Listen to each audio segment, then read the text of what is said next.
Speech therapist हूँ और GMT rehab centre में अपनी सर्विसेज प्रोवाइड करती हूँ। सबसे पहले आप सबको मेरी तरफ से रमज़ान बहुत बहुत मुबारक और मेरी दुआ है कि अल्लाह ताला ये रमज़ान हम सब के लिए बाइस रहमत और बाइस बरकत हो। दोस्तों, आज का हमारा टॉपिक है स्पीच मैकेनिज्म, यानी कि हम कैसे बोलते हैं या फिर हम कैसे अल्फाज बनाते हैं। कॉम्प्लेक्स सिस्टम है जिसमें हमारी बॉडी के मुख्तलिफ ऑर्गन्स इन्वॉल्व होते हैं, जैसे कि हमारी ओरल एंड नेजल कैविटी, हमारे होंठ, हमारी ज़बान, हमारा तालु, हमारा कव्वा, हमारे लैरिंग्स, हमारे फेरिंग्स, हमारी आवाज़ के पर्दे और हमारे फेफड़े इन्वॉल्व होते हैं। दोस्तों, हम जो सांस लेते हैं वो हम दो काम करने के लिए इस्तेमाल करते हैं, एक हमारे ज़िंदा रहने के लिए, जबकि दूसरी हमारे बोलने के लिए। यानी कि हमारे मुंह से निकलने वाली आवाज़ दरअसल आवाज़ की लहरें हैं जो कि हम महसूस कर सकते हैं। जैसे कि हम फिजिक्स में पढ़ चुके हैं कि आवाज़ एक एनर्जी होती है जो कि किसी भी वाइब्रेटिंग ऑब्जेक्ट से प्रोड्यूस होती है और हवा की लहरों के साथ ट्रैवल करती है।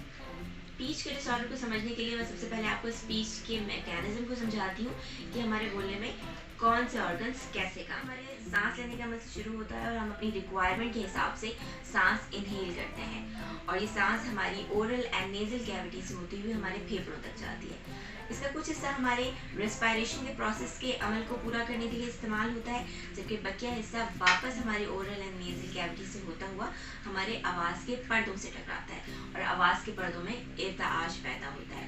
ये वाइब्रेशन या इर्ताआश हमारी आवाज़ पैदा करता है और ये आवाज़ फिर हलक से होते हुए हमारे मुंह के मुख्तलिफ हिस्सों से टकराती है और हम मुख्तलिफ आवाज़ें बनाते हैं।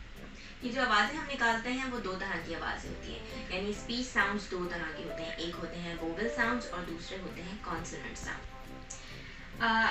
आवाज़ के पर्दों से टकराते हुए टकराकर यानी वोकल कॉर्ड से टकराकर जब हवा डायरेक्ट हमारे मुंह से बाहर आती है तो जो साउंड्स बनते हैं वो वोवल साउंड्स होते हैं।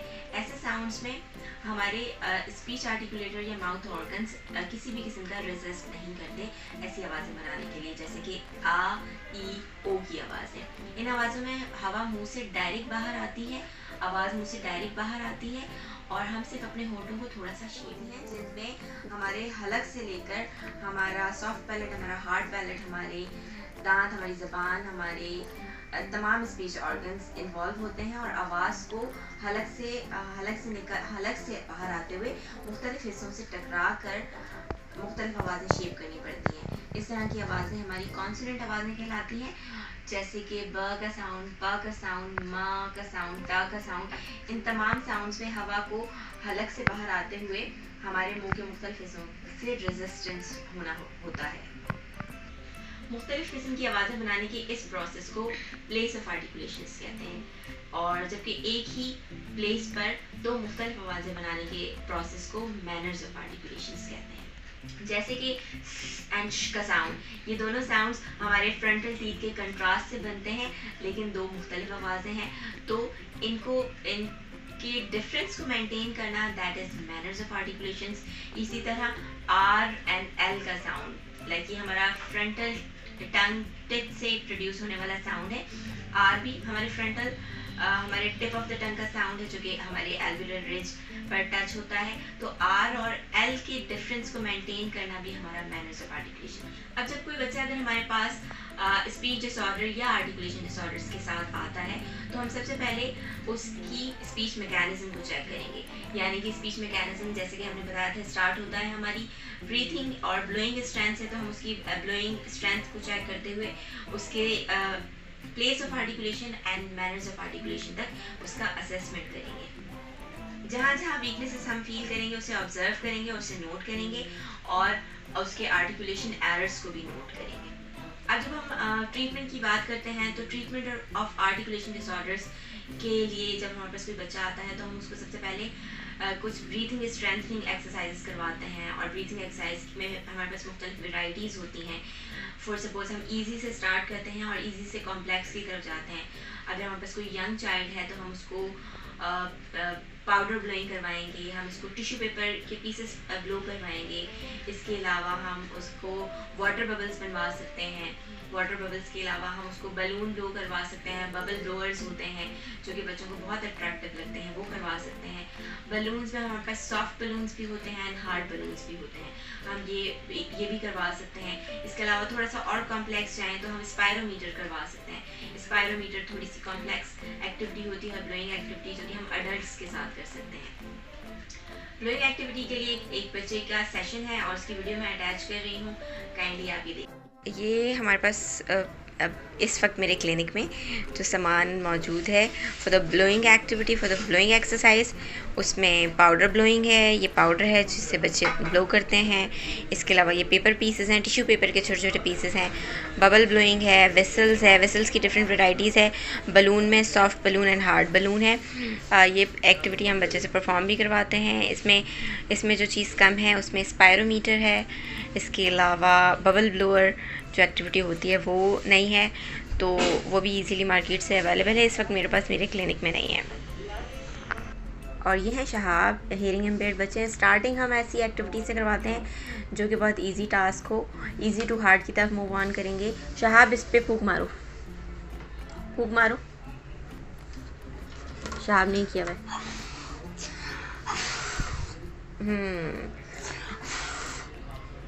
ठीक है।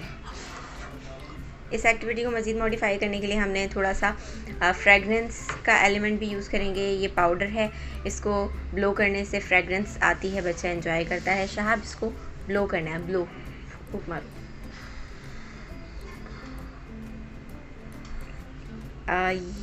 ये बलून, ये वाटर ब्लोइंग है और ये आप ग्लास में भी करवा सकते हैं, बॉटल में पानी लेके उसमें भी करवा सकते हैं।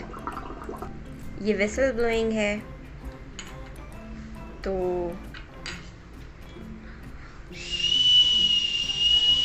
बच्चों को वैसे ही वेसल और ये डिफरेंट गैजेट से खेलना अच्छा लगता है। अच्छा, पिंक वाली, ये वाली करो, ये वाली।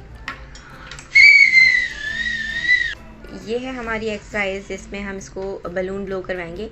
सबसे पहले मैंने इसको सॉफ्ट बलून दिया है, इसको ब्लो करो। सॉफ्ट बलून का रबर सॉफ्ट होता है, ये ब्लो करना बहुत आसान होता है। अब मैंने हार्ड बलून दिया है, अब ये हार्ड बलून को ब्लो करेंगे। शार्प ब्लो करो। ये थोड़ा सा कंपैरेटिवली ज़्यादा स्ट्रेंथ अप्लाई करनी पड़ती है क्योंकि इसका रबर हार्ड होता है। शहाब को बहुत प्रैक्टिस है, इसलिए शहाब इजीली ये कर भी रहे हैं। शहाब ने सारी ब्लोइंग एक्टिविटीज़ की। हमारे पास बबल ब्लोअर ख़त्म हो गया है। बबल ब्लोअर सब बच्चे एंजॉय करते हैं, बहुत इजी टास्क होता है। इसके अलावा जब अडल्ट हमारे पास आते हैं तो हम उनको स्पायरोमीटर करवाते हैं। स्पायरोमीटर इजीली ज़्यादातर हार्ट पेशेंट को भी दिया जाता है। तो स्पायरोमीटर में हमारा टारगेट ये होता है कि हमारी सकिंग एंड ब्लोइंग बहुत अच्छी हो जाए। तो वो टास्क आप बाय द टाइम इंशाल्लाह हम आपको फर्दर डिस्कस करेंगे। ये थी अब तक की ब्लोइंग एक्टिविटी। इसके अलावा हम बच्चों को आर्टिकुलेटर एक्सरसाइज करवाते हैं, यानी उनके ओरोफेशियल मसल्स की स्ट्रेंथनिंग के लिए आर्टिकुलेशन एक्सरसाइजेस करवाते हैं, जिसमें हमारी टंग एक्सरसाइजेस, हमारी लिप एक्सरसाइज और चीक्स एक्सरसाइजेस इन्वॉल्व होती हैं। और इसकी भी वीडियो मैंने आपसे शेयर की है, काइंडली उसको देख लीजिएगा। एक्सरसाइज के लिए हमारे पास हमारी बहुत अच्छी, बहुत समझदार पेशेंट हैं सादिया, हियरिंग इम्पेयर्ड हैं और अभी हम इनकी हेल्प लेंगे टंग एक्सरसाइज करने के लिए। तो सबसे पहले हम करेंगे लिप एक्सरसाइज जिसमें हमारे चीक्स भी इन्वॉल्व होंगे, lips plus cheeks exercise. Sadia start करो।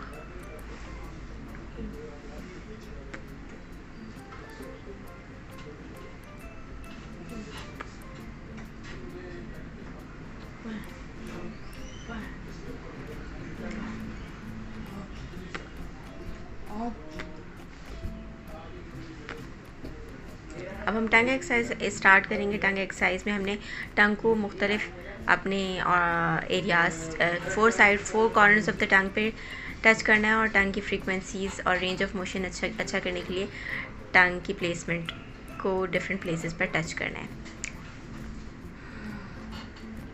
अप एंड डाउन, डाउन,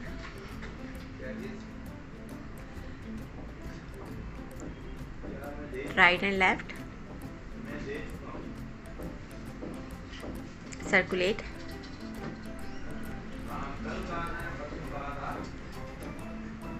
कल या परसों की बात है, तो मेरे पास किस दिन आया था जो मेरे पैसे दे रहा है आपको 2500 रुपये। अबे क्या हो गया, हफ्ते का दिन था या जुड़ा था इधर जो मैंने आपको मेरे को रोज़ा नहीं लगता। 8 तारीख के बाद कहाँ से लगेगा? 8 तारीख के बाद रोज़ा थोड़ी लगता है, जो 8 तारीख चलो मैं देखता हूँ सबके हालात ऐसे चल रहे हैं। और सब कह रहे हैं चलो चलो देखते हैं ये थी टंग एक्सरसाइज, और इसको एक therapist according to the patient change करवाती रहती हैं, लेकिन इस तरह की टंग एक्सरसाइज करवा कर हम पेशेंट की रेंज ऑफ मोशन इंक्रीज़ करते हैं। इसके अलावा टंग की जो परफॉर्मेंस होती है फॉर द साउंड प्रोडक्शन और फॉर द वर्ड्स फॉर्मेशन वो अच्छी हो जाती है। एक्सरसाइज से हमारी टंग का रेंज ऑफ मोशन बढ़ता है, हमारे आर्टिकुलेटर की फ्लेक्सिबिलिटी बढ़ती है, और हमारे स्पीच साउंड में भी पॉजिटिव चेंजेस आते हैं। आज की वीडियो में हमने आपसे डिस्कस किया कि स्पीच मैकेनिज्म क्या होता है। हमारा अगला टॉपिक होगा आर्टिकुलेशन डिसऑर्डर्स। अब तक के लिए इतना ही, और आपसे रिक्वेस्ट की जाती है कि आप हमारे चैनल को लाइक कीजिए, अपने दोस्तों से शेयर कीजिए, और हमारे चैनल को सब्सक्राइब करना ना भूलिए। मिलते हैं अगली वीडियो में, तब तक के लिए अल्लाह हाफिज़।